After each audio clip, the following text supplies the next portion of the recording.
Hello friends, welcome to my YouTube channel. ഇന്ന് നമ്മൾ ഇവിടെ നെത്തോലി മീൻ തോരൻ വയ്ക്കുകയാണ് ചെയ്യുന്നത്. കുറച്ച് വലിയ നെത്തോലിയാണ്.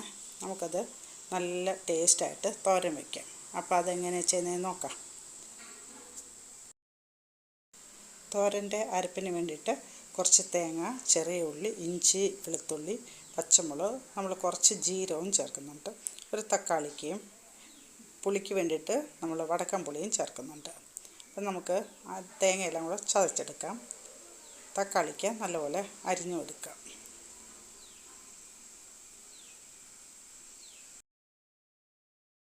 നെത്തോലി നമ്മളിവിടെ കുറച്ച് മഞ്ഞൾപ്പൊടിയും മുളക് പൊടിയും മല്ലിപ്പൊടിയും ഉപ്പും ചേർത്ത് നല്ലപോലെ പുരട്ടി വെച്ചിട്ടുണ്ട്.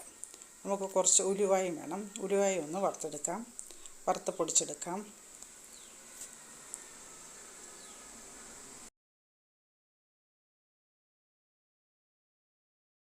നമ്മൾ ഇതിൻ്റെ കൂടെ അരപ്പും ചേർത്ത് ഉലുവാപ്പൊടിയും ചേർത്ത് നല്ലപോലെ പുരട്ടി വയ്ക്കാം.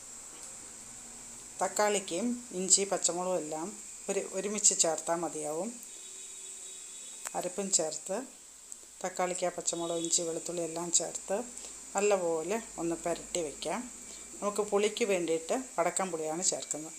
അതും ചേർത്ത് നല്ലപോലെ ഒന്ന് ഇളക്കി ഒരു 2 സ്പൂൺ വെള്ളവും ചേർത്ത് നമുക്കിത് അടച്ച് വേവിക്കാം.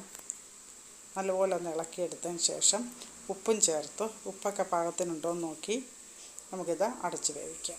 ഉലുവാപ്പൊടിയും എല്ലാം ചേർത്ത് നല്ലപോലെ ഒന്ന് ഇളക്കി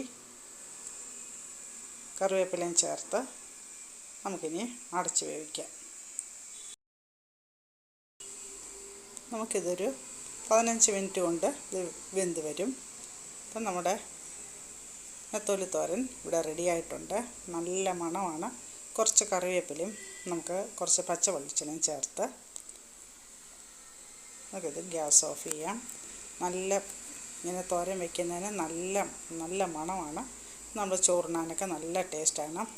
കുറച്ച് മുള്ളുണ്ട്. മുള്ള് കുട്ടിക്കടിക്കുന്നത് നല്ലതാണ്. ചിലവർ മുള്ള് എടുത്തിട്ടും തോരൻ വയ്ക്കും. അപ്പോൾ നിങ്ങളിങ്ങനെ ചെയ്ത് നോക്കുക. നിങ്ങൾക്ക് ഇഷ്ടപ്പെടുവാണെങ്കിൽ ലൈക്ക് ചെയ്യുക, കമൻറ്റ് ചെയ്യുക, ഷെയർ ചെയ്യുക, സബ്സ്ക്രൈബ് ചെയ്യുക.